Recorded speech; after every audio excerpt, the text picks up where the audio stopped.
Madam Speaker, allow me officially open up this T-shirt, which was, and it is going to go on record, as a replica jersey, which our national team, the Uganda Cranes, used during the CHAN tournament 2024.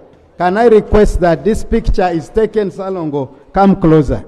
There's a reason why I want him to come closer. So, Madam Speaker, I beg to lay on table a yellow jersey for the Uganda national team. Thank you so much, Madam Speaker. I beg to lay. Thank you. Thank you. No, that was our official jersey, yellow. Yes, Honorable Engineer. Right, Honorable Speaker, may I also... Members, it is only football that brings everybody together. Irrespective of politics, religion, we are all one when it comes to Uganda Cranes. Right, Honorable Speaker, may I also take this opportunity to lay on table the Zakayo ball. Yeah, that's the official name, Zakayo, and under the brand Janzi, which is owned by the Federation of Uganda Football Association. I beg to lay. Thank you. Thank you. Let's lay. Right, Honorable Speaker, and dear members of Parliament, I would like to add my voice to the Minister in thanking His Excellency the President of the Republic of Uganda for the support, because when we mooted this idea of hosting CHAN and AFCON, we went to him, and within a blink he accepted to do two roles for us. First of all, to align all the government apparatus to support the bid, but also to talk to the presidents of the other sister countries to buy into the project. He did not only do that, but he also engaged the CAF president in various calls and meetings to ensure that Pamoja, as we called it, was awarded the rights to host AFCON 2027 and consequently CHAN 2024. I also joined the Minister to thank the First Lady and the Minister of Education and Sports, and I'm very sure that by the end of this tournament she has learned a lot about football, the terminologies and the meetings she has shared. For us as football, it is advocacy done very well, to the extent that she chaired meetings, including Christmas time, to ensure that things are done well. Not only chairing meetings, not only guidance, but also attendance to the matches and also prayers.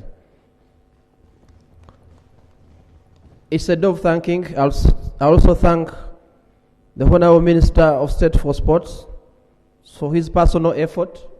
We had so many meetings, sometimes getting home extremely late to ensure that the facilities are ready, and he did not tire to ensure that all doors of the different government offices are opened. Thank you so much, the Honorable Minister. I also take the opportunity to thank yourself, Right Honorable Speaker of Parliament of Uganda, in your capacity as the Speaker, but also in your personal capacity, because on a number of occasions we needed you, especially to bridge to the CAF President, sometimes to the President, and you are very available. You also did not stop at that, but you checked on the team and gave them encouraging words, and of course delivering that wonderful message of the 1.2 billion Uganda shillings per win that motivated the players for the kind of performance that we achieved. We also thank the Deputy Speaker because he was engaged. He led the team that went to present the bid. It wasn't easy, but with his support and presence, we were able to pull off the bid. Right, Honourable Speaker and members of Parliament, I want to use this opportunity to thank the members of Parliament for your support that you have given us as the House, because whatever we have presented here, whatever we brought here, was passed without any question. Thank you so much. And all I can say is that may the Almighty God help you come back to the 12th Parliament of Uganda. At this moment, I also want to thank the CAFU president, because personally he did a lot to ensure that East Africa, because East Africa was not ready. It was going to be the first time for us to host, but it needed his personal effort to appreciate that we are part of Africa.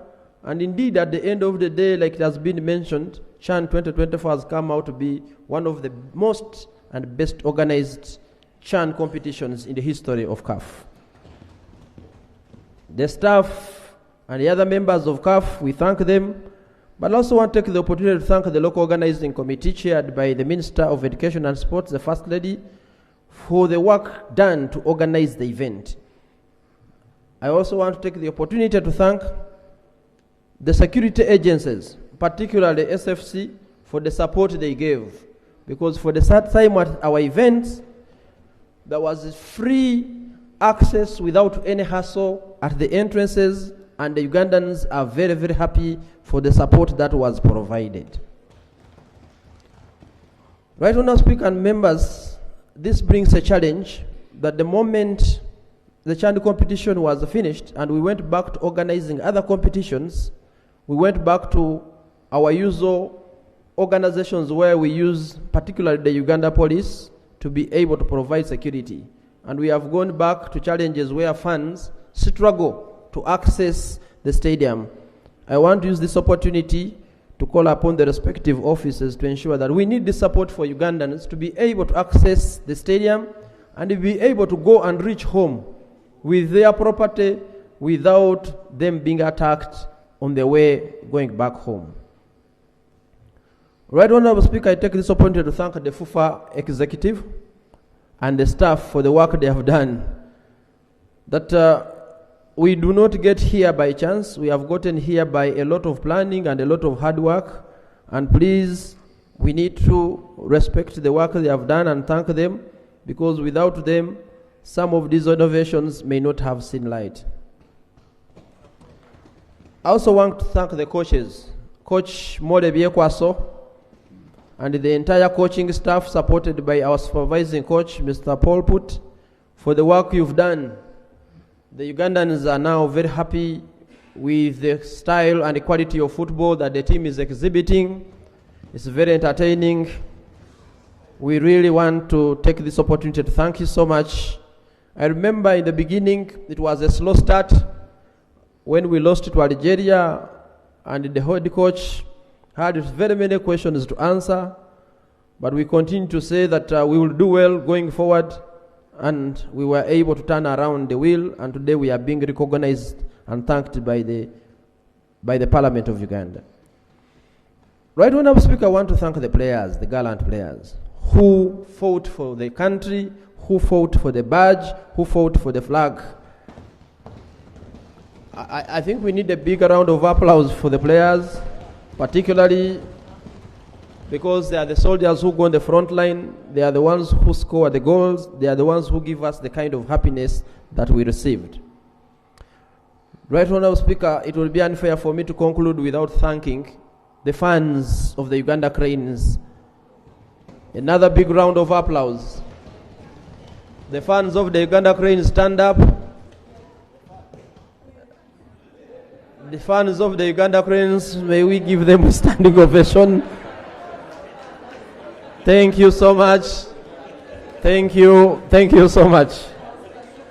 Right, Honourable Speaker, I want to... Honourable Magogo, when you're in this house, it is only me who has powers to tell anybody to stand up. So right, you do Speaker, not have those powers. I've not borrowed your powers, and but it's excitement of what the fans did, because we had full house for all the matches that Uganda Cranes played in Mandela National Stadium. Including the First Lady. Right, Honourable Speaker, I also want to take this opportunity to inform the August House and the entire country that this is the highest level that this team has reached. And some of the players who have performed very well in this team, this is a team composed of players who are playing in the domestic competitions, in the clubs that are domiciled in Uganda. But some of these players, as we speak, out of their performance from CHAN, have gone on to be part of the senior national team, the Uganda Cranes, and have also delivered and performed. The 2 goals we scored against Somalia in the World Cup qualifiers were scored by players from CHAN, and that's Jude Semugabi, who is in the house today, and Alan Okello, who is also in the house today. It means that this was a successful competition, because the objective of this competition is to give the home-based boys an opportunity to be able to be seen and also to be considered for the senior team when our players playing outside the country eventually come to play for the team. Right now, I want to conclude by raising an issue that these players come from clubs. When we invite them to the national team, where they have grown up, where they have been identified, where they live every day, is within the football clubs in the country. Today, as we speak, club football in Uganda does not have the financial resource required to ensure that these players are fed well, are trained well, sleep well, and get motivated well. What happens is that the countries we compete with on the African continent, this competition like Algeria, Ethiopia, and others, their respective governments are directly funding and supporting these clubs for them to be able to finance and fund these boys so that by the time they come to the competition, they are ready to compete on a leveled ground. We lost some of our key players who would have been part of this team just before the competition because they had to join leagues outside Uganda for them to make a living. And they were joining leagues. For example, Denso Medi went to Rwanda. Denso Uganda also went to Rwanda because the clubs there, supported by the state, are paying much higher than the Ugandan clubs.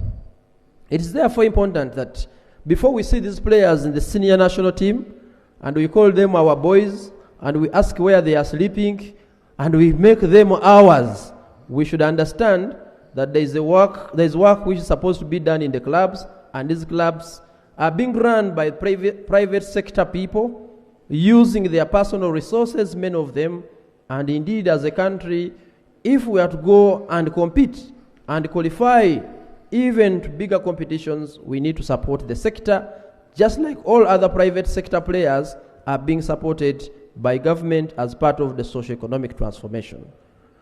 Right on, Speaker, I want to conclude by saying that as a country we benefited. The Honourable Minister has talked about what we benefited. I don't want to repeat that, but Uganda's visibility on the continent. I was moved when I heard clips of television programs in many African countries discussing our players and their performance. I think this gives Uganda visibility, and there's nothing, like you have rightly said, right, Honourable Speaker, that brings us together like football does in this country. At the matches, I saw members of parliament from both sides of this house supporting, jumping, hugging because of the performance of the Uganda Cranes. I would be challenged to name any other event or activity that would bring together Ugandans the way the Uganda Cranes and particularly football does. I want to conclude by thanking everybody I may not have mentioned that probably made a contribution to this. And it's a learning curve where we have not done very well as a local organizing committee, where there have been some mistakes as a federation. Please, we learn from hosting such competitions, and I believe by the time we do AFCON 2027, we'll have a better competition. I beg to submit. Thank you so much. You've had the players market the country, and these players come from clubs. That now takes us to our third prayer.